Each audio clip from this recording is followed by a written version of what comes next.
Hello everyone, welcome to your channel GK facts में। दोस्तों, आज की डेट है 6 सितंबर 2021 और जानेंगे 6 सितंबर 2021 से मोस्ट इंपॉर्टेंट डिमांडेड क्लास जो कि आप सभी की थी कि सर जीके पढ़ा दो। सो आज से हमने क्लास स्टार्ट कर चुके हैं जीके की, जिसके अंदर हम हिस्ट्री, पॉलिटिकल साइंस, इकोनॉमिक्स और ज्योग्राफी को भी पढ़ाएंगे। ठीक है। सो ये 5 सब्जेक्ट हम आपको डेली पढ़ाएंगे। ठीक है, याद रखना, इंपॉर्टेंट क्लास है आप सभी के एग्जाम के लिए। अब आपने कहीं और जाने की ज़रूरत नहीं है। ठीक है। और हाँ, इस वीडियो का पीडीएफ का लिंक वो मैंने आपको डिस्क्रिप्शन बॉक्स में दे दिया है, वहाँ से आप लोग डाउनलोड कर सकते हैं। और जो न्यू स्टूडेंट्स है वो जीके फैक्ट्स की फैमिली को सब्सक्राइब एंड शेयर करना ना भूलें। क्लास को स्टार्ट करते सबसे पहले फर्स्ट क्वेश्चन से।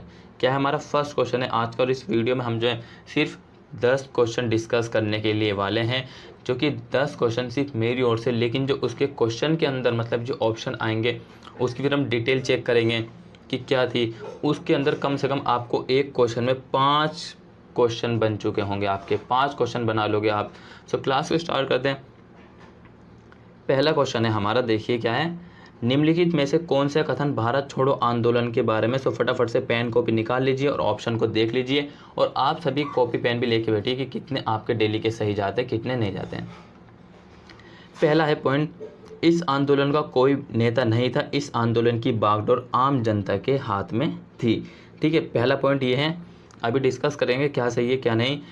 यद्यपि गांधी जी ने निष्क्रिय प्रतिरोध करो या मरो का आह्वान किया था, परंतु इसमें कुछ हिंसात्मक घटना भी घटी थी। करो या मरो, पहला पॉइंट आपके क्वेश्चन से बन चुका है। किसका नारा था करो या मरो का? महात्मा गांधी का। ठीक है। लास्ट है, तत्कालिक परिणाम प्राप्त करने में ये आंदोलन असफल रहा। देखिए अब तीनों पॉइंट से किस तरीके से आउटपुट निकलता आपके एग्जाम पॉइंट ऑफ से। देखिए इस क्वेश्चन का क्या आंसर सही, इस क्वेश्चन का डी बिल्कुल राइट आंसर है। क्या है इस क्वेश्चन का? डी बिल्कुल राइट आंसर है इस क्वेश्चन का, याद रखना। देखिए भारत छोड़ो आंदोलन की शुरुआत अगस्त 1942 में हुई थी। कब हुई थी? 1942 में हुई थी। 1942 को कांग्रेस के बॉम्बे अधिवेशन से हुई। कहाँ से हुई? कांग्रेस के बॉम्बे अधिवेशन से हुई। 2 पॉइंट्स हो गए। इस दौरान गांधी जी ने प्रसिद्ध करो या मरो का नारा दिया। देखिए इसमें जो है मैंने आपको कम से कम 5 पॉइंट्स बता चुका हूँ, 5 क्वेश्चन। सो इस क्वेश्चन के पहला ऑप्शन भी सही है कि इसका कोई नेता नहीं था, ये केवल इस आंदोलन की जो बागडोर थी वो जनता के हाथ में थी। दूसरा था करो या मरो का नारा गांधी जी के द्वारा दिया गया था। और तीसरा है तात्कालिक परिणाम प्राप्त करने में ये आंदोलन असफल रहा। क्लियर? इंपॉर्टेंट से आपके एग्जाम्पल से आप सभी ने याद रखना। नेक्स्ट क्वेश्चन है, भारतीय राष्ट्रीय कांग्रेस में के निम्नलिखित में से कौन से सत्र में मौलिक अधिकारों और राष्ट्रीय आर्थिक नीति। देखिए मौलिक अधिकारों और राष्ट्रीय आर्थिक नीति के प्रस्तावों को पारित किया गया था। सो इस क्वेश्चन का सी बिल्कुल राइट आंसर है कराची। कराची में 1931 में भारतीय राष्ट्रीय कांग्रेस के मौलिक अधिकारों और राष्ट्रीय आर्थिक नीति के प्रस्ताव को पारित किया गया था। डिटेल जान लें। सो ये रही इसकी डिटेल। देखिए क्या दिया हुआ है आंसर, इसका सी बिल्कुल राइट है, वो मैंने आपको बता चुका हूँ। ठीक है, भारतीय राष्ट्रीय कांग्रेस के कराची 1931 सत्र में मौलिक अधिकारों और राष्ट्रीय आर्थिक नीति के प्रस्तावों को पारित किया गया था। देखिए इंपॉर्टेंट है आप सभी के एग्जाम्पल से, हर क्वेश्चन में आपको क्वेश्चन से क्वेश्चन मिलेगा। देखिए 4 ये रहे, बेलगाम 1934, ठीक है, लाहौर अधिवेशन 1929 और फौजपुर 1936। 4 आपके लिए क्वेश्चन यहाँ से मिले। ठीक है, जैसे कि मैंने आपको कहा था कम से कम एटलीस्ट 5 क्वेश्चन होंगे एक क्वेश्चन के अंदर, जो याद रखना ये बात हमारी इंपॉर्टेंट है। कि ये रहा आपका तीसरा क्वेश्चन, भारत में राष्ट्रवाद का पिता किसे माना जाता है। इंपॉर्टेंट क्वेश्चन है ये आप सभी के लिए एग्जाम पॉइंट ऑफ व्यू से। तो किसे माना जाता है भारत का राष्ट्रवाद का पिता किसे माना जाता है? ये माना जाता है राजा राम मोहन को। इस क्वेश्चन का ए बिल्कुल राइट आंसर है, ऑप्शन ए बिल्कुल राइट आंसर। राजा राम मोहन को भारत का राष्ट्रवाद का पिता माना जाता है। क्लियर है? डिटेल जान लेते हैं अब राष्ट्रीय मतलब कि राजा राम मोहन के बारे में। इनका जन्म 22 मई, कब? 22 मई 1772 में हुआ था। कहाँ पर हुआ था? बंगाल प्रेसिडेंसी में हुआ था। ये क्या चाहते थे? समाज के सुधारक थे, और उन्होंने समाज में जो विद्यमान कुरीतियों को समाप्त करने के लिए कार्य किया था। इंपॉर्टेंट एग्जाम्पल से याद रखना। नेक्स्ट चौथा क्वेश्चन है, भारत छोड़ो आंदोलन का तत्कालिक कारण क्या था। भारत छोड़ो आंदोलन का तत्कालिक कारण क्या था, जो कि हमने पहला क्वेश्चन पढ़ा था। पहले क्वेश्चन का तीसरा ऑप्शन था। ठीक है, तो भारत छोड़ो का तत्कालिक कारण क्या था? इसका तत्कालिक कारण था क्रिप्स मिशन की असफलता। इस क्वेश्चन का बी बिल्कुल राइट आंसर है। क्रिप्स मिशन की सफलता भारत छोड़ो आंदोलन का तत्कालिक कारण था, याद रखना। नेक्स्ट देखते हैं। सो ये रहा इसका इंपॉर्टेंट पॉइंट्स क्या है इसके दिए हुए इसके बारे में। मार्च 1942 में क्रिप्स मिशन के द्वारा ब्रिटिश सरकार का उद्देश्य द्वितीय विश्व युद्ध के लिए भारत का सहयोग प्राप्त करना था। क्या करना था, देखिए 1942 में हुआ क्या हुआ, क्रिप्स मिशन के द्वारा ब्रिटिश सरकार का क्या उद्देश्य था कि जो दूसरा विश्व युद्ध हुआ था, कब हुआ था दूसरा विश्व युद्ध, 1945, ठीक है, ये भी आपने याद रखना। 1945 में दूसरे विश्व युद्ध के लिए भारत का सहयोग प्राप्त करना था। क्रिप्स मिशन के द्वारा भारतीय नेताओं के सामने ये प्रस्ताव रखा गया था कि युद्ध के बाद भारत में भारतीयों की सरकार स्थापित की जाएगी। किसकी की जाएगी, भारतीयों की सरकार स्थापित की जाएगी। परंतु सभी भारतीय नेताओं ने इस पेशकश को अस्वीकार कर दिया था। इंपॉर्टेंस है आप सभी के लिए। नंबर 1 1942, नंबर 2 1945, नंबर 3, ठीक है, और ये दूसरे विश्व युद्ध में सहयोग चाहते थे, ठीक है। और ये जो भारत छोड़ो आंदोलन तत्कालिक कारण क्या था, इसका क्रिप्स मिशन की असफलता। इंपॉर्टेंट है आप सभी के एग्जाम पॉइंट से आप सभी ने याद रखना, ठीक है। नेक्स्ट है 5वां क्वेश्चन है आज का हिस्ट्री का। निम्नलिखित में से भारत के किस शहर में सबसे पहले सत्याग्रह का उदाहरण देखा। सो किस शहर में भारत में सबसे पहले सत्याग्रह का उदाहरण देखा। इस क्वेश्चन का डी बिल्कुल राइट आंसर है अहमदाबाद। अहमदाबाद में सबसे पहले सत्याग्रह का उदाहरण देखा था। क्लियर है, याद रखना। अब इसके बारे में जान लेते हैं। गुजरात के अहमदाबाद शहर में भारत का सबसे पहला सत्याग्रह किया गया था। देखिए इतना ही दिया हुआ जो कि क्वेश्चन में, वही इसके जो करेक्ट आंसर की डिटेल है उसमें दिया हुआ उसके विवरण में। क्लियर, इंपॉर्टेंट है एग्जाम पॉइंट ऑफ व्यू से। देखिए बार बार बता रहा हूँ ताकि आप सभी को रियलाइज़ हो जाए कि मोस्ट इंपॉर्टेंट क्लास है आज की, ये डेली आएगी आप सभी के लिए।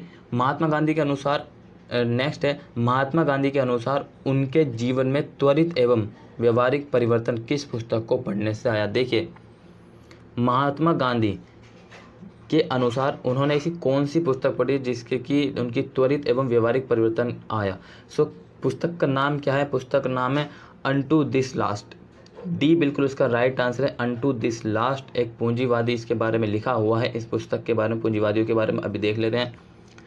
अनटू दिस लास्ट पुस्तक जॉन रस्किन द्वारा लिखी गई है। देखिए एक पहला क्वेश्चन ये बनता, पुस्तक जॉन रस्किन द्वारा लिखी गई है। ये पुस्तक पहली बार 1860 में प्रकाशित हुई थी।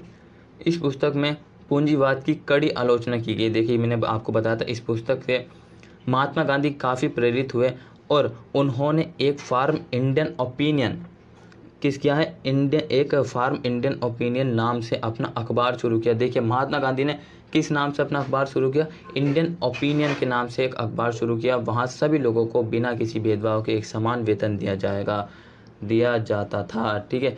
क्लियर है, इंपॉर्टेंट है, याद रखना।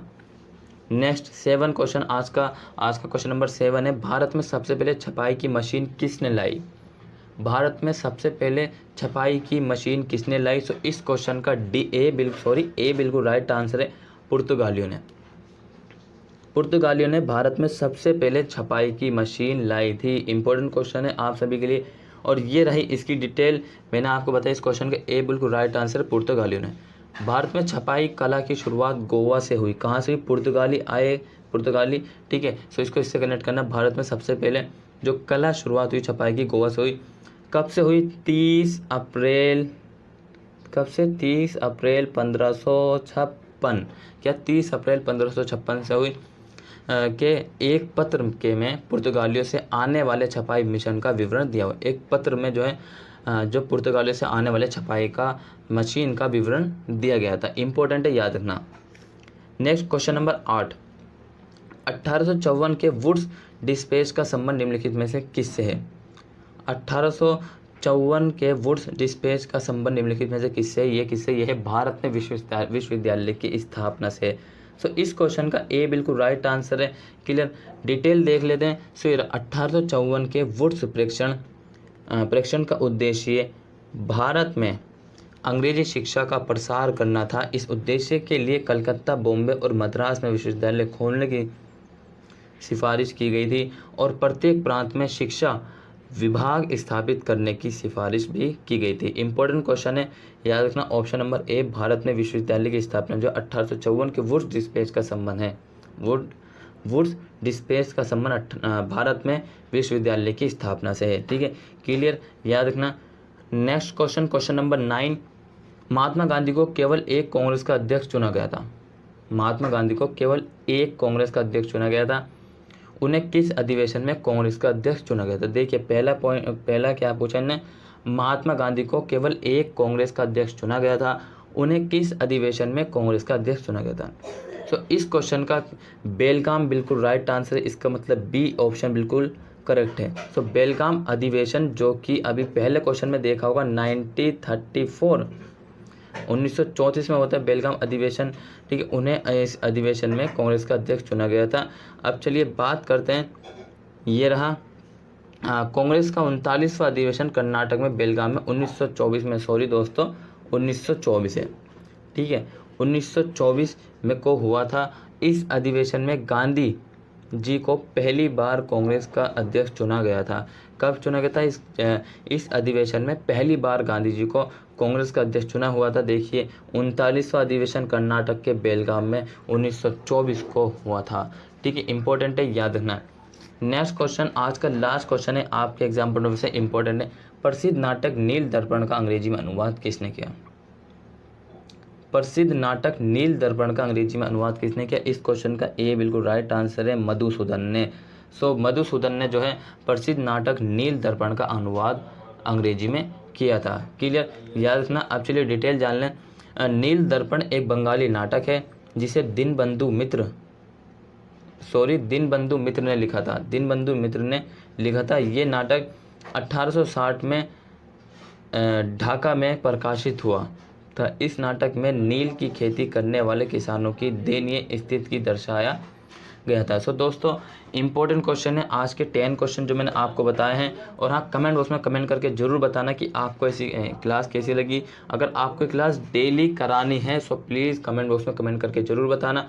और साथ ही जिस किसी ने जो है 5 बजे वाली 8 बजे वाली वीडियो नहीं देखी, उन सभी को देखना। So till then take care, all the best, have a nice day, thank you for watching this video.